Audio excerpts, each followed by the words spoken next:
Today's episode of the Gold Cast is sponsored by, well, I'll tell you what it's sponsored by. Last week was sponsored by a question, Raymond. Last week we asked the 49er faithful, the Gold Cast Nation, we asked them, why not us? Why not us? Why not us as we go further into the season? This week, it's more of a statement. It's a statement to everybody who thinks we're not the real deal. You know what? You're right. It's like Richard Sherman said. Don't start counting on us now. Don't start believing in us now. You know what? Keep saying that the 49ers are not good. Keep saying we're pretenders. Keep saying that we're what did Bruce Irvin say yesterday? He goes, we're okay. We're not world beaters. Sure.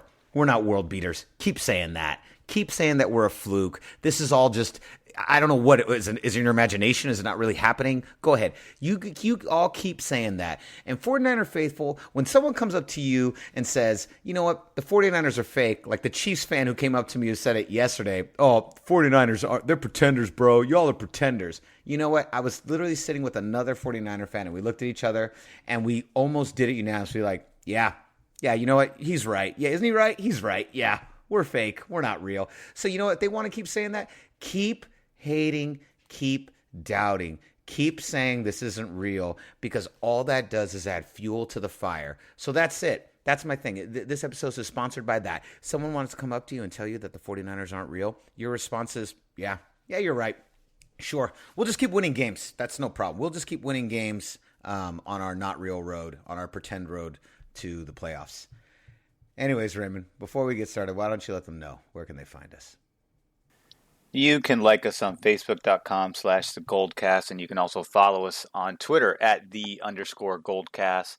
And be sure to subscribe to us via iTunes, YouTube, and Stitcher, all under the same moniker of The Goldcast. Like, subscribe, and comment, because we certainly want to hear from you, especially given the nature of how today played out with all of the doubters still looming around. Absolutely. Raymond, I want to get into this, but if I start talking, we're never going to get through the intro. Raymond, where can they find you? I'm on Twitter at Ray Solis and on Instagram at Ray Solis1. And you can find me on Instagram at Rudy Solis 3, on Twitter at Rudy Solis 3RD. Definitely reach out to us, especially on Twitter. We were very, very vocal yesterday over everything that happened before the game, after the game. Let's get into it. The greatest fanalist in the game is here. Your professor of fanalism is here. Class is in session. Let's go. San Francisco, are you ready? This is the Gold Cast.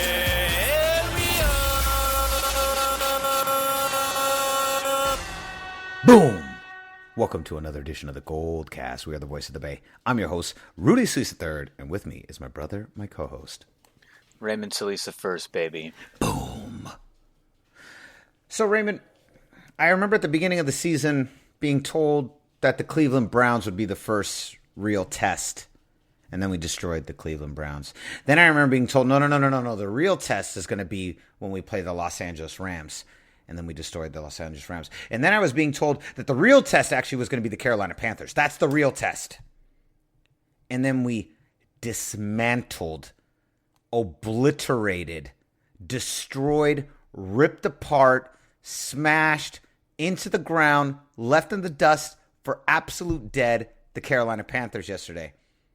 But now I'm hearing the real test is actually going to be Seattle. That's the real test. I just want to let you know this real test has been postponed for the third team now, and the real test will be in Seattle, which is fine because nobody believes in us, and I'd rather no one believe in us on our way through this streak than everybody believe in us. But let's start with this. Let's start with that, Raymond. How do you agree? Have you not just heard this week after week? The next test is actually going to be this other team. That's the real test. And then when we destroy that team, the test gets moved. Maybe I'm not watching the same programs as you, and I'm saying that I believe you, obviously, but I haven't heard this. I feel like we did hear goalposts moving between Cleveland and Carolina, but I haven't heard this latest goalpost movement between Carolina and Seattle, because we obviously have another game before we even get to Seattle. We have a game coming up in just a few days. So it's kind of nice to have, the 49ers football within a few more days. But we'll save details about that in another episode. But yeah, I haven't heard that. Oh, yeah. Today, it's still there. Now, I'll be honest. This is definitely the game that turned a lot of people's heads. A lot of the talking head shows were like, okay, I think it's time. We have to take the 49ers like really serious. Like this team is really good. We're good on both sides of the ball. This team the defense is unstoppable. Nick Bosa, how many weeks in a row am I going to say it? He's the truth. Raymond, we need to go back and double check, but I don't know what round we drafted Jerry Rice, but can you think, is there another player that we've drafted in the first round that has had this much impact this fast? I can't think of anyone off the top of my head. Like, I can't think of any. That's a Niner or that's a 49er. Yeah, no. Not. I would say Aldon Smith had 14 sacks his rookie year. That's the closest I can come to. Patrick Willis had over 200 tackles in his rookie year. That's the next closest I can think of. But outside of that, I don't know. Actually, I take it back. Ronnie Lott had, I think he had. But was he the first pick in the draft? He had a lot. I don't know if he was the I'm first just talking second. first picks. Well, Nick Bosa's not a first pick. He's a second pick. No, he was the first pick of the 49ers in the first round. That's what I mean. Oh, I see what you're saying. Yeah. No, I don't know. I mean, no, not as far as first picks. I'd have to look because I don't have the draft history in front of me. But I'm seeing that Aldon Smith was drafted 7th overall in 2011. He did have a pretty big impact. So he's the closest. But I would say Nick Bosa's better than Aldon Smith. That's not a hot take, is it? No, I don't think so because I just feel like even Aldon Smith was pure speed, right? So he was more akin to D Ford. And they played in the same defensive scheme, by the way. Before D Ford came to us, he was played a 3-4 over in Kansas City. And we played a 3-4 under Jim Harbaugh when we drafted him. But I just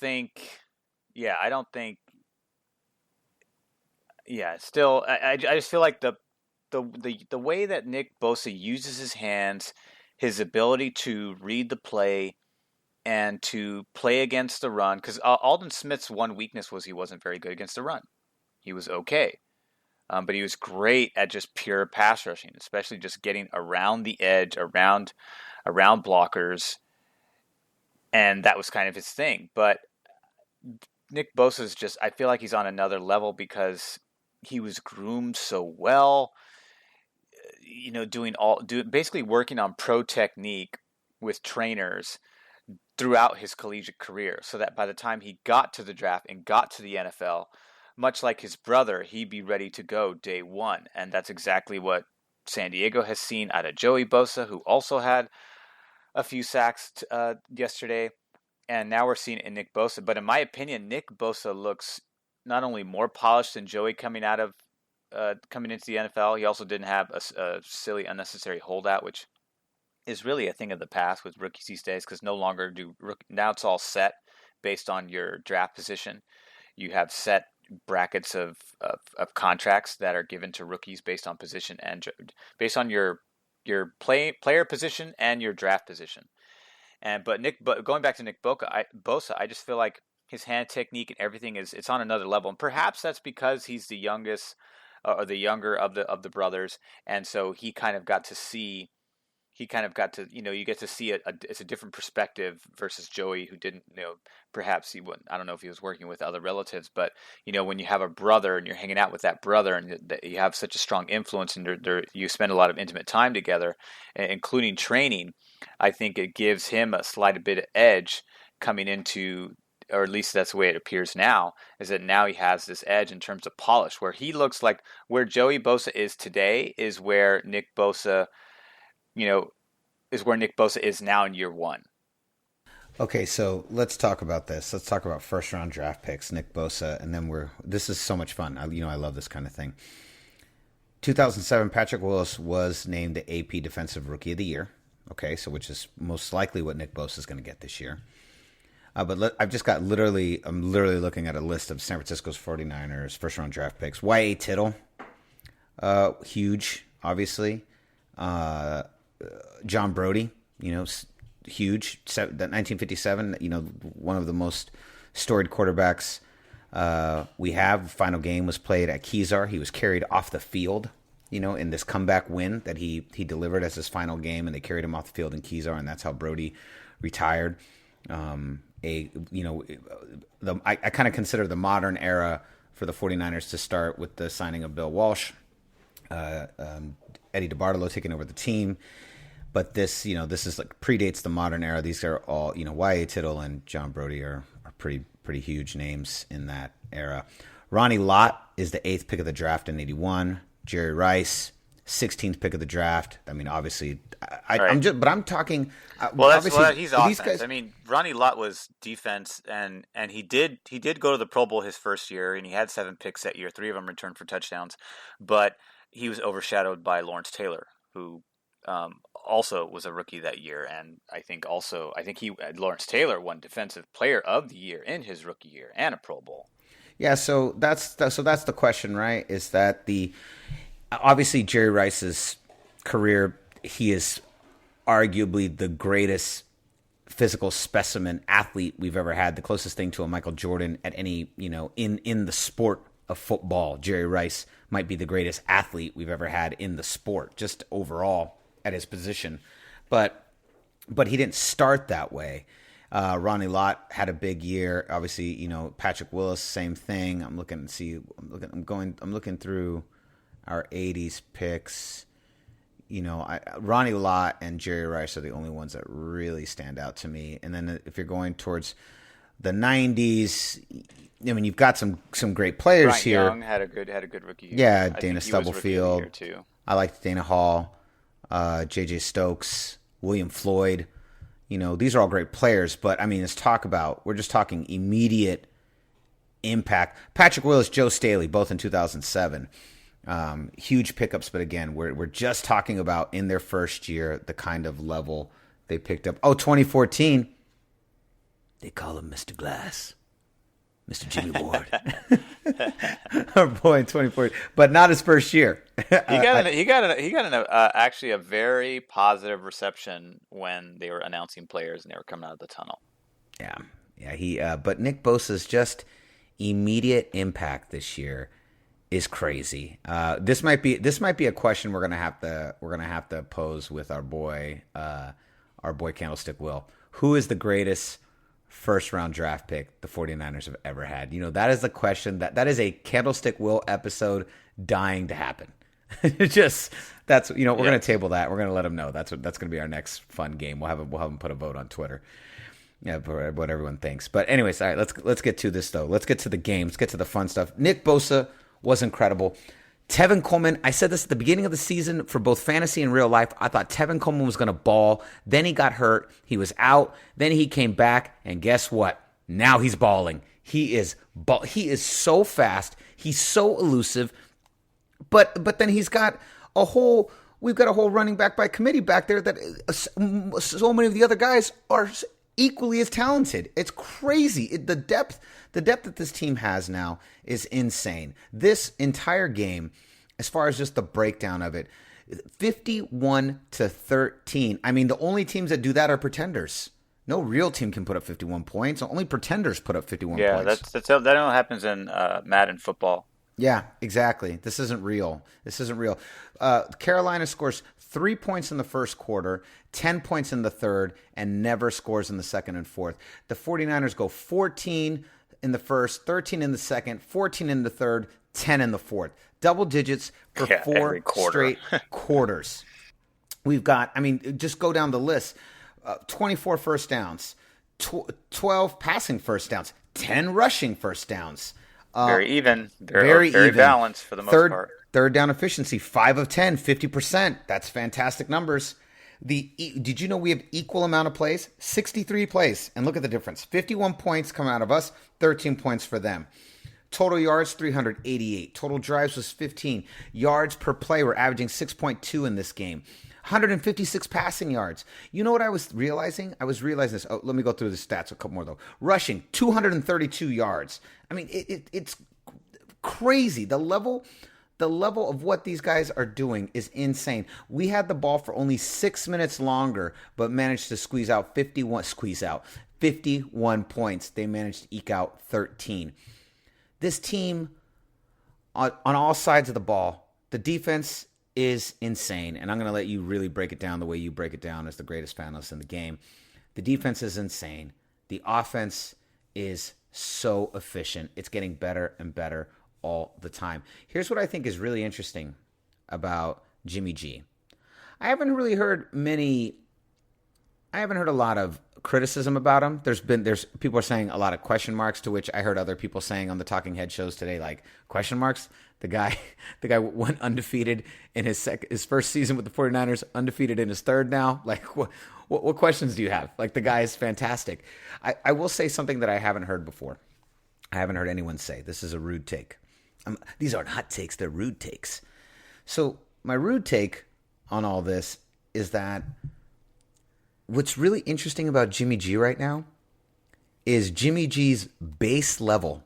His base level entry coming off of an injury that takes a year to heal from, but 2 years to really get away from. A torn ACL. There are some variations. We've seen freak athletes do it at different times, but in general, it's 1 year that you're back after a year, and it still takes about a full another year before you've really walked away from that injury completely. So Jimmy G is in the middle of that. His baseline at this level, like the minimum he can deliver, is something that is I would say it's a game manager that's 10 times better. Like, I mean, not five times better than Alex Smith. Like, that's the minimum he can give you. Do you see what I'm saying? Like, the minimum he can give you is something that's about 5 or 6 times higher than what Alex Smith's best was in 2011, for instance, or 2012. Like, that's Jimmy G's minimum is still 5 times higher than him. And we have not unleashed Jimmy G yet. I've said this before. I really think the first half of the against the LA Rams, we really took Jimmy G out for a spin. When you saw all the passing that was going on in that first half, we were just taking Jimmy G out for a spin. I think we would have taken Jimmy G out for a spin last week had it not been so rainy. And so it's just the level of efficiency. Jimmy G is so efficient. He is so efficient. Especially on third down. Especially on third down. His third down conversion rate is crazy. It's so impressive. Like, I just know when we get to third down, I know Jimmy G is going to make it happen. His confidence and poise in the pocket, it's still weird for me to see. My brain, I just get flashbacks of our previous quarterbacks, and I keep expecting him to kind of like hightail it out of there. He still gives you that one shitty interception every game. We know we're going to get that from Jimmy G, but like, that's it. That's the knock on him. His numbers don't fly off the board. They don't have to. They don't have to right now. But the guy is good. The guy's base level, like I said, is about 5.5 times better than a solid game manager. That is his base level. His base level is a game manager on steroids. And that's just where we're starting in year 2, because we didn't really get him in his second year. This is his real second year, and this is his first full season as a starter. The dude's never started before, and just look at the level of efficiency: 18 of 22, averaging 6.2 yards per pass. 156 yards passing. No issues. I've got no issues with any of this. He is playing fantastic football. He's not getting enough credit, and I just wanted to just break it down. Jimmy G is very efficient. He is very accurate, and literally the base level of what this guy can do is about 5 times better than what any of our quarterbacks have been able to do in the last 10 years. But I digress. I've talked enough. I want to turn it back to you. You were at the game. You were actually in the presence of this game. You got me a George Kittle bobblehead. Tell me about your experience there at the game. The energy was insane. The crowd showed up, and from all walks of life. And There was an amazing, I would say, the crowd noise was just so intense and everyone was so into it. And it also helped that we scored 51 points. But I mean, from the very beginning, the crowd was just super, super into it. And it couldn't have been a more exhilarating contest to watch because, it was still a close game up until about late in the second quarter when Tevin Coleman really started to go off. That you're like, oh man, this game looks like it's out of hand. I don't know if Carolina's going to, I don't feel confident with other teams' ability to really, make the level of second half adjustments that we make to teams. It's just not there. At least not Ron. When I look at Ron Rivera, I think old school coach. I think, him against Kyle Shanahan, this is no match. He plays an old school style of coaching, and I just don't think it's no match for what there's just nothing you could do. It's just like it's like you're going to get out schemed. The play design, your defense is not prepared for it. Doesn't matter what you do. You guys are just outgunned, outmatched, out everything. And that's exactly what we saw. I didn't think it was going to be a blowout. My prediction of the game, you thought they were going to lose. I was actually afraid. I think every week I think they're going to lose. Every week I do. I do. It's true. And I thought, I thought like this. I thought this game would be super close. I was like, this is going to be a close game. One possession, maybe two possessions, but like two possessions meaning like a touchdown and a field goal type of two possession. Not anything. Not anything. Like 14 points wise. But once it got to 27-3 at half, I was like, ooh man. And then with second half, we come out, they get the ball. They don't do anything with it. And we start going off again. I'm just like, ooh. I was like, this game is over. This game is so over. I lost my voice. It just, I was yelling so much. I was slapping five with everybody. We were all celebrating. And I mean, and Christian McCaffrey, even though Christian McCaffrey got his numbers, it was garbage time by the time Christian McCaffrey had the 40-yard touchdown. It was garbage time. He had been neutralized the entire game because the screen game comes out of him. He was neutralized on that front. He had 5 targets for 4 yards, 38 yards, 9.5 yards per average. He had 24 yards, I think it was his longest of the day. But 5 for 4 for 38 yards, that is not a Christian McCaffrey-like receiving day. On paper, it looks like rushing day, he had a typical day. He had 14 attempts, 117 yards, 8.4 average, which is terrific. The 40-yard run towards the end. But when you really break it down quarter by quarter, Christian McCaffrey struggled, and he got a garbage time play at the end of the game that obviously will be looked at by the coaching staff because Niners don't even like giving up garbage chunk plays like that at the end. John Ross had it in Cincinnati. The Niners clearly were not pleased about that, and they went out of their way to point that out. Same thing applies here. So I know that's going to be looked at. But again, I know they ran Joe Scarlett. I think that's his name, but he had 4 rushing attempts for 9 yards, 2.3 average. His longest was 6. Then they ran Bonifron. He had one rushing attempt for 4 yards. And other than that, it's always the Christian McCaffrey show. You have one horse that you have to focus on defense. That is a lot easier than what Carolina, whose big defensive weakness was the rush, had to deal with on Sunday. And naturally, the 49ers took their weakness and exposed the living shit out of it. Look at the list of committee of running backs that we threw at Carolina all day. It obviously starts and ended with Tevin Coleman, Raheem Mostert, Matt Breida, Deebo Samuel, Jeff Wilson. Everyone chimed in, and Deebo Samuel is a receiver, for Christ's sake, and he had a 20-yard touchdown run, by the way. Matt Breida was, kind of had a more quiet day. I know he had the ankle thing later in the game, and that kind of, slowed down all the touches. I think he was pulled out after that. Raheem Mostert had a terrific day, 9 attempts for 60 yards, a 6.7 average. He had the 41-yard touchdown towards the end of the game to just put the 50-burger up there. And Tevin Coleman had 3 touchdowns on the ground, 105 yards for 11 attempts with a huge 48-yard touchdown right before the half. And in the air, he only was targeted. He was targeted twice, and he caught both balls, and one was the 10-yard screen pass touchdown. It was just destruction. They dissected them in the secondary. They dissected them on the ground. There was nothing they could do. And Eric Reed, in a more articulate manner, pretty much talked shit, saying that he didn't agree with the decisions that Lynch and him had made. He didn't agree with them not starting Bowman, even though he led the league in tackles the previous year. And we know how that ended up too, by the way. He got injured again and was out for the year.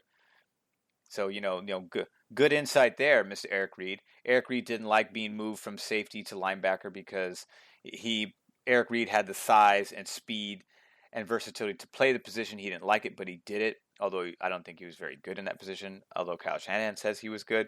Maybe he's just being nice. But either way, he said, "I don't forget."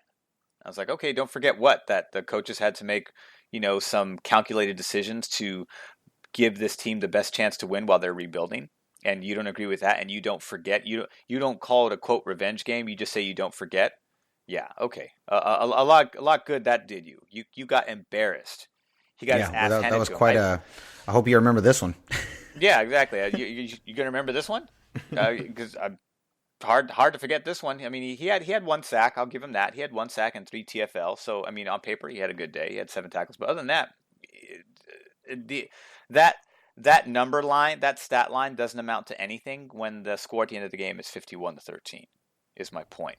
Yeah. Well, Luke Kuechly had the 1 interception early on in the game, and he led the team in tackles. I mean, he's good. He's not his former self, but he's still pretty good. Kyle Allen had not thrown an interception since in the 4 starts that he's had, and he threw 3 today. One amazing one to Nick Bosa, who had himself another field day. He had another one to Emmanuel Mosley, the corner who's been filling in beautifully for our injured Ahkello Witherspoon, and Richard Sherman got another pick, his 3rd of the year. And I think the entire secondary, Richard Sherman, Mosley, Jimmy Ward, Jaworski Tart, all had a pass deflection today. They were just chipping away at him all over the place. DJ Jones had a sack and a TFL. Nick Bosa had 3 sacks, 3 TFLs. He has 7 sacks on the year, now leads the team in sacks. Eric Armstead had 2 sacks and 2 TFLs. Ronald Blair had a sack and 2 TFLs. This was just, I mean, the pressure was insane. 7 sacks on the day, 3 picks on the day. 2, 4, 6, 7, 8, 9 TFLs on the day. 10 TFLs if you include Emmanuel Mosley's stuff too. 10 TFLs. You're not going to have a very successful running game if you're having 10 TFLs on the day. Carolina could just not get going no matter what. And part of the problem is they're similar to the Rams, where if you eliminate their best weapon, which is Todd Gurley, because Kyle Allen's success is predicated on Christian McCaffrey's success, the same way that Jared Goff's success is predicated on Todd Gurley's success in the game. So if you eliminate one, it becomes a domino effect. You eliminate one, it becomes very hard for that second piece to really establish a rhythm and put points on the board. So that's exactly what we saw today defensively. Kyle Allen was flustered. He looked like he was seeing ghosts out there, similar to Sam Darnold, the previous New England game. And he just struggled mightily. He did not sound confident in the press conference when he said that, when he was talking about our effectiveness as a defense and our ability to get at the rusher. And he said, but looking forward to the challenge. When Jimmy G says it, Jimmy G is just kind of being diplomatic. He's just making the PR answer. But I don't ever get the sense that he doesn't feel confident about his chances. He's just kind of being respectful towards the other team and recognizing the fact that it's another opportunity to grow and flourish as a player. Well, that's how Joe was. That's how Tom Brady is. And that's how most quarterbacks are, to be honest. But there was a degree of in his tone and inflection that gave me the impression that he did not feel completely confident going into this game. And sure enough, that was a justified feeling, because it sure showed on game day, because he just could not get anything done. He could not get anything done, and we scored double digits in every quarter. So this was just, I thought this game was going to be like 24-17. I did not think it was going to be 51-13. Once again, and some of our fans also predicted blowouts. I don't think anybody predicted a 51-point blowout. I'm going to have to go back and look at the comments on that video. But I know some people did expect a big blowout. So perhaps our fans are, giving, maybe when I think that they're perhaps overestimating our chances against opponent, a more competent opponent, clearly I am underestimating our ability against more competent opponents, winning teams that are going to be in the playoffs. Obviously, we're going to have a really tough stretch from here on out, with the exception of Arizona. But if people really want to test the barometer, let's test the barometer. Let's put it to the maximum test of opponents from here on out. Except for two remaining games, we have 7 games coming up that are all going to be very, very difficult. All with playoff level teams. Yes, all with them. We just played a team that's going to be vying for a playoff position later in the year. It certainly looks like that's where they were going before they ran into the brick wall that was the 49ers Gold Rush. So, to me, it was amazing being there live, and it was awesome to see them get destroyed the way that they did. And this just, as a 49er fan, I think you got to feel extremely happy, extremely confident. And yeah, you should have that confidence of thinking we're going to blow everyone out when we do this not only did we do it to a Cleveland Browns team that everyone thought, was really kind of poised on paper to really do something special this year, but now we're doing it to the bona fide winning teams too. And they're coming in here with a 4-game win streak, and now they're 4-3 going, I don't know where they go next. Who cares? So let me ask you a question. Let's unpack this. We've, like I said, this isn't our Friday preview. By the way, our Friday preview show, just so you guys know, will be obviously dropping earlier in the week. It will not be dropping on Friday because the game will have passed. So, really quick though, who's going to lose first? The 49ers or the Patriots? Now, let's just look across the landscape here. I'm going to go with the Patriots first. Next week, they have the Ravens. Very competent team, very good team. Could easily deliver their first loss.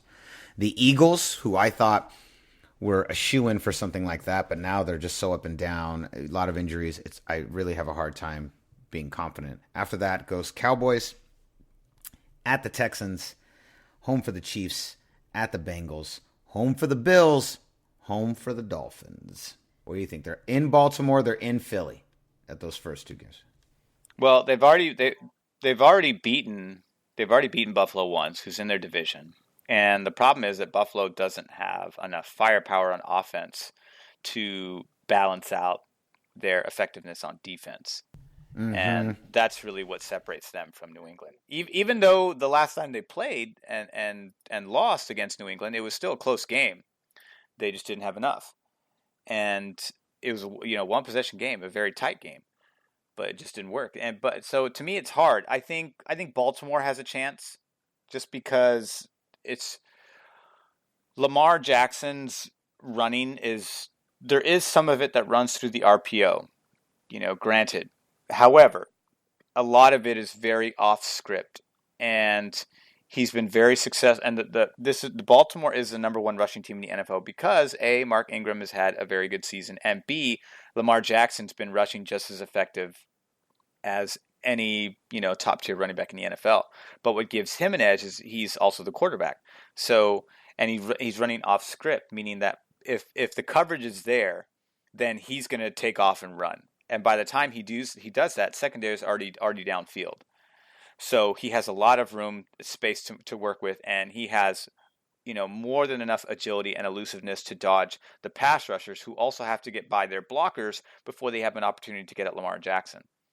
So I think if he's able to run successfully to keep drives going for Baltimore, then they have a legitimate shot at beating New England. Because I think that historically New England has struggled against quarterbacks of this type. And so if they're able to establish the strength of themselves, which is the run, then they've got a shot. But If they contain Lamar Jackson and force him to throw, I think it's going to be a long day. And I'm not sure. Either way, I still think New England has the edge in that game, and I think they should be considered the favorites.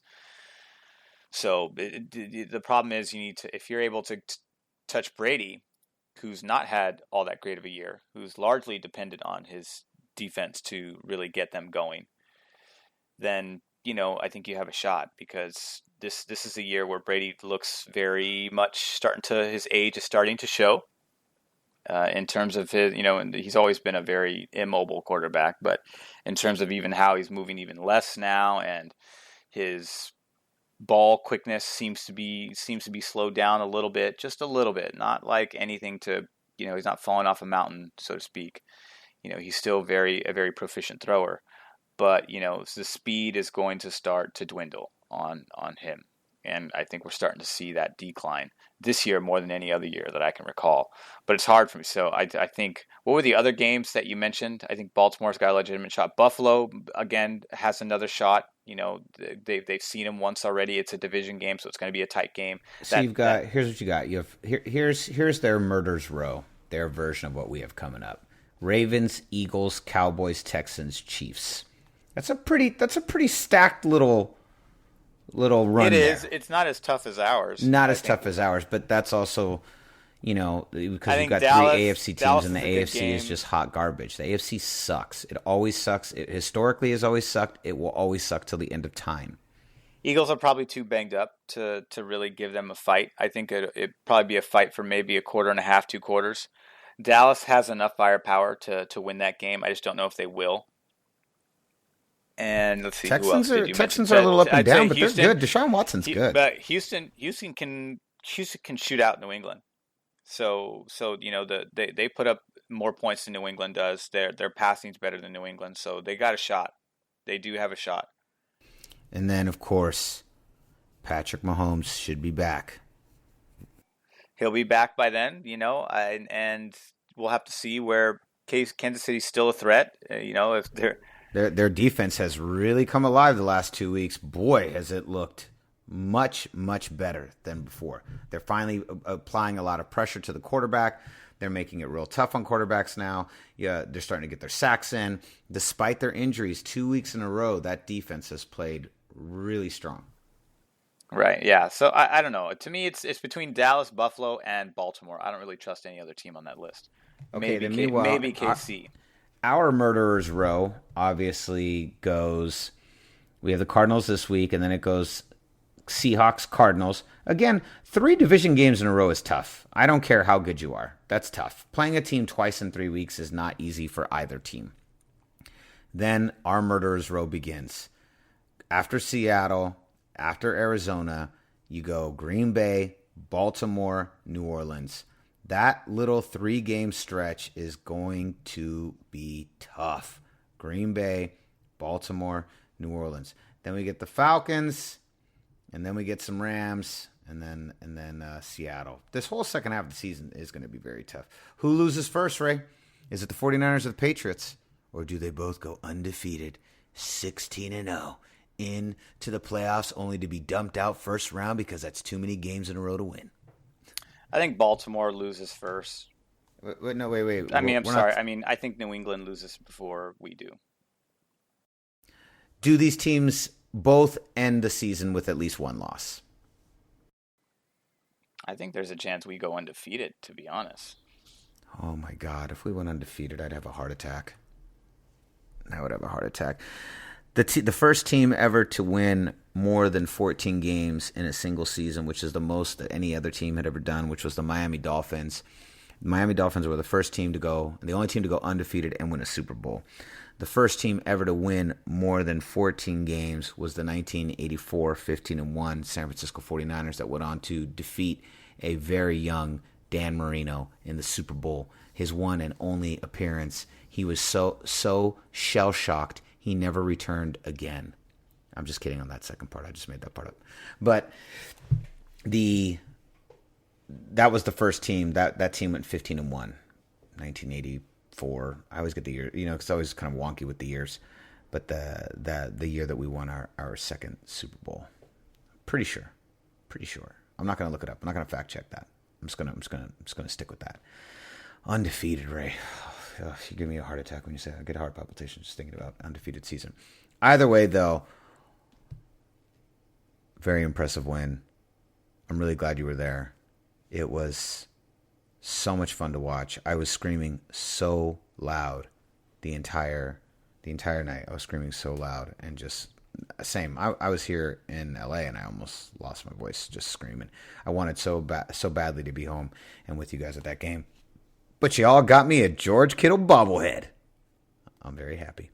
Can I also say, since we're talking a little bit about history, the white uniforms are fire. Yeah, they were awesome. They're so good. And that is actually a play off of our old 50s uniforms. Our old 50s uniforms, and I believe we had a silver helmet back then, which that doesn't make any sense. 49ers gold, I don't really get that, but we had a silver helmet before, right? At one time. No, I did not know that. Yeah. The if you look historically at our uniforms, that uniform is a throwback to the 90s, which was actually a throwback to the 50s. That was the 50s uniform. So pretty dope, pretty great win. I don't know what else we could say. I was super hyped. I cannot believe how we did. Destruction. After today's game, we moved into first position as the number one defense. Number one total defense in the NFL is San Francisco. Number two is New England. We are first in total yards allowed per game. We have the best passing defense in the NFL. We have the 11th ranked rushing defense in the NFL. And even though we've allowed 100-yard rushes the last 3 games straight, it's the ability to stop it. It's kind of right now. It's like we bend seldomly. But for the most part, it's a pretty stout rushing defense when you really look at it, especially how it plays out in the game. Again, Christian McCaffrey had a garbage time 40-yard touchdown. Before those 40 yards, he was well below 100 yards. He was not having a good day, not even a good fantasy day until that big play. So, when I look at it, it's even though it says we're ranked 11th, this is more or less a top 5 rushing defense. Is how it really operates, with a few chunk plays that just mess with the the mathematical algorithm of how teams are arranged at the end of the day. But other than that, this is a top 5 rushing defense. And points wise, we're number 2 in the NFL. We have allowed 11 points on the day. I think New England is number 1, or Buffalo, one of those two teams. I forget which one. But either way, this is the best defense in the NFL. Not only do I believe that to be the case personally, but now this is reflected in the actual rankings themselves. And offensively, we're definitely a top 3. We put the 3rd most points on the board. We're the 2nd best rushing attack. We're 6th in total yards. We're 24th in the pass, but the passing is very, very efficient for what it does. I love it. This is a very exciting time. We are going to have a discussion with Candlestick Will, who had the greatest rookie season year. But sound off in the comments. What do you guys think? Who's had the best? Is Nick Bosa having the best rookie season of any first-round draft pick a 49er has drafted? That's the question, right? That's the real question. Is Nick Bosa having Granted, he hasn't played a full season yet either. No, he hasn't. And which is saying he has 9 more games. That's also a testament to how crazy he's been already. How insane he's been. What do you guys think? Sound off in the comments. Who do you think has had it? Let us know what you think. And we will be back. That episode is going to drop either Wednesday morning or Thursday morning. We've got to figure it out. It just kind of comes down to Raymond and I's schedules, and schedules permitting. Our preview of the game of our upcoming game against Arizona will drop Wednesday morning, so you get a full day to listen to it, and then we'll come back with reactions after that. But Raymond, What a time to be a 49ers fan. Last thing I was going to say, this team's better than Harbaugh's teams. Would you agree with that? As far as offense and I think the defenses are pretty close. I think the defenses are pretty comparable. I think defensively, their best year was 2011 because they had the element of surprise. Where this year we've actually gone to a new scheme this year as opposed to what we were running the previous 2 years, and that's because we just have the defensive line personnel to run. This seems like a better fit, and obviously appears to be working out very well. So the element of surprise is here for the defense, but the offense, that's been the offense last 2 years. I think it has grown and evolved since the first year. I think the offense is really what the difference is. Yeah, and when Jimmy G took over in 2017 and had the 5-game win streak, that was a dumbed down version of what we're seeing today, and we passed a lot more than we ran because our running attack was not as potent as it is now. And we also, Jimmy's was still acclimating to the offense, which is on, definitely one of the more complicated playbooks in the NFL. And the terminology is very different from a lot of other teams. And there's so much nuance to that pre-snap motion and who gets the ball. You don't know I didn't expect Deebo Samuel to get that handoff. I didn't expect, we have a 4-headed monster in running backs. We have a whole stable of running backs that could all pretty much be our starters. They could be starters on other teams. That's how good they are, and we're throwing them all. And it's just so. That's why that's why we're the number 1 ranked rushing offense in the NFL. It's so difficult to try and block. You don't know. Kittle had a handoff last week. Deebo Samuel had a handoff this week. And then you have all of our 4 running backs that were given the ball this week, and most of them had big plays that led to touchdowns. So it just makes it very difficult. And I think, this to me, compared to Harbaugh, I think the offense is by far and away leagues beyond anything that Greg Roman could come up with. Agreed. And defensively, I think they're pretty comparable. The only thing that's different, is those teams got to NFC Championship games. We have yet to see how far this team can go. Obviously, that's the difference. The trajectory is very positive, and there's a lot of validity to think that we can go far, but we'll have to wait and see. We'll have to wait and see.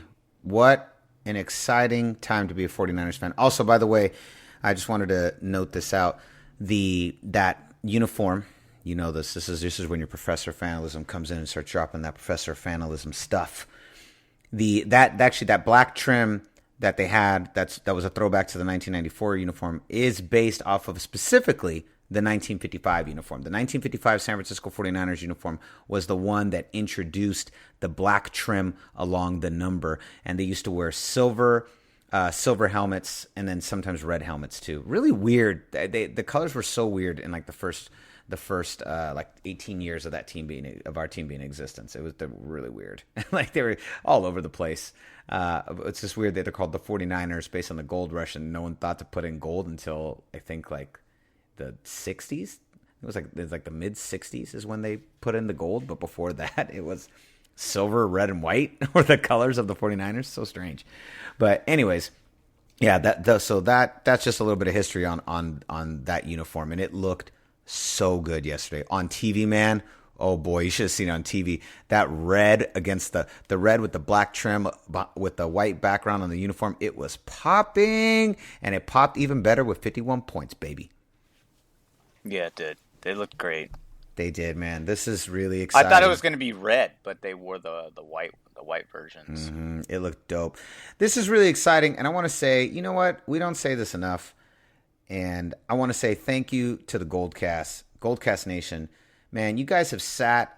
There are thousands of you that subscribe to this, which is insane. It's great. Thank you so much for hanging out with us.